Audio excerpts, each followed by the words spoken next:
Assalamualaikum warahmatullahi wabarakatuh. Alhamdulillah ya, hari ini kita bisa bertemu kembali belajar bersama setelah 3 hari kita libur dari hari Jumat ya.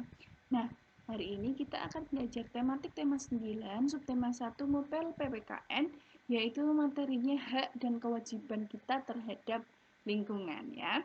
Jadi hari ini kita akan belajar banyak sekali hak dan kewajiban kita terhadap lingkungan. Kita langsung ke materi ya anak-anak ya. Hak dan kewajiban kita terhadap lingkungan ya. Anak-anak bisa membukanya di halaman 13 ya. Nah, di situ ya dipertanyakan bagaimanakah keadaan lingkungan kalian ya. Menikmati hidup di lingkungan yang nyaman dan asri merupakan hak kita sebagai warga masyarakat. Jadi kita hidup di tempat tinggal kita, di masyarakat kita kita hidup nyaman dan asri itu adalah hak kita ya. Kita juga berhak memanfaatkan berbagai sumber energi yang ada di tempat kita, misalnya listrik, air, dan sebagainya. Selain hak itu, kita juga memiliki kewajiban terhadap lingkungan. Apa kewajiban kita terhadap lingkungan? Yaitu menjaga dan melestarikan lingkungan merupakan salah satu kewajiban kita. Jadi, kewajiban kita terhadap lingkungan itu adalah melestarikan dan menjaga.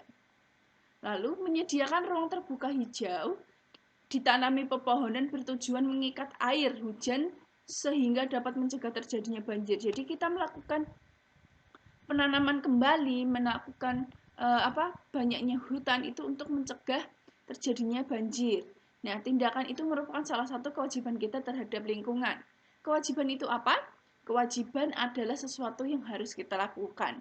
Sedangkan hak adalah sesuatu yang harus kita terima. Jadi antara kewajiban dan hak itu kita harus seimbang dalam menjalankannya ya, tidak berjumplang.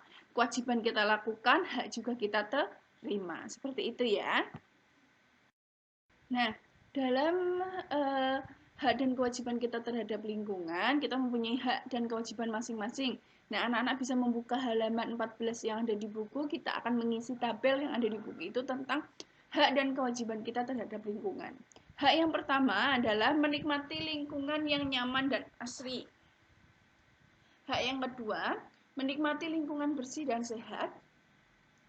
Hak yang ketiga, memanfaatkan alam untuk sumber energi. Hak yang keempat, mendapatkan pekerjaan. Dan hak yang kelima adalah mendapatkan makanan. Ya, jadi itu adalah beberapa contoh hak yang kita bisa dapatkan dari lingkungan.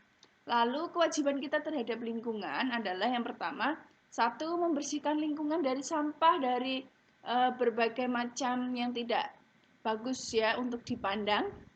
Lalu dua, melestarikan lingkungan. Yang ketiga, membuang sampah tidak sembarangan. Yang keempat, mengadakan reboisasi atau penanaman kembali. Dan yang kelima, memelihara alam sekitar. Jadi kita itu memang harus sangat menjaga keadaan alam kita atau lingkungan kita karena ya sudah sangat banyak terjadinya bencana alam di sekitar kita ya. Terus banyaknya terjadi penebangan liar. Jadi kita tuh harus sebagai manusia itu harus bersikap bijak dalam menggunakan lingkungan atau alam sekitar kita untuk kehidupan kita ya. Jadi biar anak cucu kita bisa merasakan bagaimana indahnya alam ini. Nah, di sini adalah perilaku yang menunjukkan pelaksanaan hak dan kewajiban.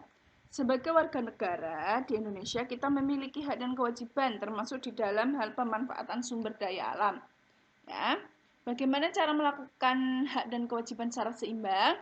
Kita akan membaca bersama-sama teks ya halaman 27 tentang hemat energi, hemat biaya ya. Di situ anak-anak bisa melihat gambarnya. Ayo menghemat energi, matikan lampu dan peralatan saat tidak digunakan. Kita baca bersama-sama ya. Hemat energi dan hemat biaya adalah mempergunakan energi yang ada dengan seperlunya saja. Hal itu diperlukan karena energi yang dipergunakan kita tidak dapat diperbarui. Oleh karena itu, sudah seharusnya kita mempergunakan energi dengan sehemat mungkin. Apabila menghemat energi, maka kita pun menghemat biaya. Contoh energi yang perlu kita hemat adalah listrik. Listrik adalah suatu energi yang keberadaannya tidak dapat dilihat, tetapi dapat dirasakan manfaatnya. Listrik sangat penting dan cukup berpengaruh dalam kelangsungan hidup manusia. pada masa sekarang ini listrik berperan penting dalam membantu pekerjaan kita sehari-hari. Jadi pekerjaan kita sehari-hari itu semuanya membutuhkan listrik. Contoh nih, laptop yang Bu Sherly harus hidup untuk mengajar kalian. Ketika Zoom itu pakai listrik ya. Terus WiFi yang digunakan itu juga pakai listrik dan banyak sekali pokoknya alat-alat yang kita gunakan untuk membantu pekerjaan kita sehari-hari. Untuk mendapatkan listrik, manusia harus bersusah payah membuat berbagai macam pembangkit listrik. Contohnya pembangkit listrik tenaga nuklir, tenaga surya, tenaga uap, dan tenaga air ya. Setiap pembangkit listrik ini dibuat dengan biaya yang cukup besar. Dari pembangkit listrik inilah kita mendapatkan listrik yang dipergunakan untuk kehidupan kita. Dengan demikian, sudah sepantasnya kita melakukan penghematan terhadap listrik yang sudah ada. Keberadaan energi listrik memakan biaya yang tidak kecil. Kita harus membayar biaya pemasangan listrik di rumah dan membayar biaya penggunaan setiap bulannya. Jadi kalau kita mau mendapatkan listrik, kita harus memasang dulu ya. Memasang itu juga butuh biaya, terus setiap bulannya juga kita harus membayar listrik. Dapat disimpulkan, apabila kita boros dalam pemakaian listrik, maka otomatis juga akan boros terhadap biayanya. Jadi kalau kita boros memakai listrik, biayanya akan semakin banyak. Nah, sudahkah kalian menghemat energi? Mulai sekarang dan seterusnya, marilah kita melakukan penghematan energi setiap hari ya. Yang pertama, tidak menyalakan lampu pada siang hari. Yang kedua, nyalakan lampu apabila diperlukan saja. Yang ketiga, lampu dinyalakan maksimal 10 jam setiap hari. Yang keempat, matikan peralatan elektronik jika tidak digunakan. Dan yang kelima, pergunakan listrik dengan seoptimal mungkin. Jadi sebisa mungkin kita menggunakan listrik itu sehemat mungkin atau seperlunya saja ya, biar tidak terjadi boros biaya. Nah, kita jawab pertanyaannya ya. Mengapa kita harus menghemat energi? Karena energi itu tidak dapat diperbarui, tadi dijelaskan ya. Apa maksud dan istilah hemat energi, hemat biaya? Yang dimaksud hemat energi, hemat biaya adalah mempergunakan energi yang ada seperlunya sehingga biaya yang dikeluarkan sedikit. Terus nomor 3, kapankah kita harus mulai menghemat energi? Sekarang dan seterusnya. Ya. Lalu yang keempat, bagaimana cara menghemat energi? Gunakan energi seperlunya dan lain sebagainya ya. Anak-anak bisa menambahi sendiri. Lalu apakah yang bisa kita lakukan untuk menghemat energi? Misalnya tadi mematikan lampu pada siang hari, terus matikan alat elektronik jika tidak digunakan dan sebagainya. Anak-anak boleh menambahkannya sendiri. Nah, tadi kan kita sudah belajar tentang perilaku yang menunjukkan pelaksanaan hak dan kewajiban ya. Nah, ini ada tugas untuk anak-anak untuk mencari hak dan kewajiban manusia terhadap hutan, sungai, hewan langka dan pohon. Nah, tapi ini sudah bisa dicontohkan untuk yang kewajiban manusia terhadap hutan di halaman 60 ya. Anak-anak bisa melihat, yaitu pertama reboisasi atau menanam pohon, yang kedua melakukan tebang pilih, yang ketiga tidak membakar hutan, yang keempat ikut melestarikan hutan, dan yang kelima tidak berburu binatang liar di hutan.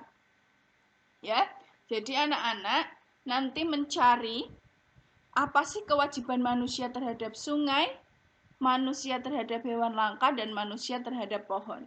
Ya, itu tugasnya untuk anak-anakku sekalian ya, ditulis di kolom halaman 60 sampai 61 ya.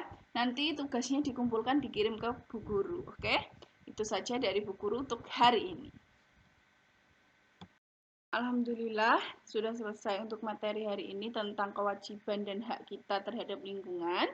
Ya, jangan lupa tugasnya dikerjakan ya. Dikirim ke Bu Guru nanti setelah selesai kalian mengerjakan. Itu saja yang bisa Bu Sherly sampaikan untuk hari ini. Mohon maaf apabila ada kesalahan tutur kata yang Bu Sherly perbuat. Wassalamualaikum warahmatullahi wabarakatuh.